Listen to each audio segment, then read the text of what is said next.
اللہ جس کا چاہتا ہے رزق فراخ کر دیتا ہے اور جس کا چاہتا ہے تنگ کر دیتا ہے، اور کافر لوگ دنیا کی زندگی پر خوش ہو رہے ہیں، اور دنیا کی زندگی آخرت کے مقابلے میں بہت تھوڑا سامان ہے۔ اور کافر کہتے ہیں کہ اس پیغمبر پر اس کے پروردگار کی طرف سے کوئی نشانی کیوں نازل نہیں ہوئی؟ کہہ دو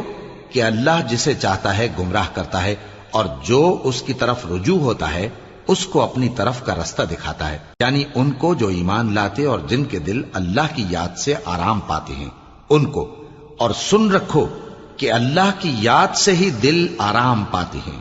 جو لوگ ایمان لائے اور عمل نیک کیے ان کے لیے خوشحالی اور عمدہ ٹھکانہ ہے۔ جس طرح ہم پہلے پیغمبر بھیجتے رہے ہیں اسی طرح اے نبی ہم نے تم کو اس امت میں جس سے پہلے بہت سی امتیں گزر چکی ہیں بھیجا ہے، تاکہ تم ان کو وہ کتاب جو ہم نے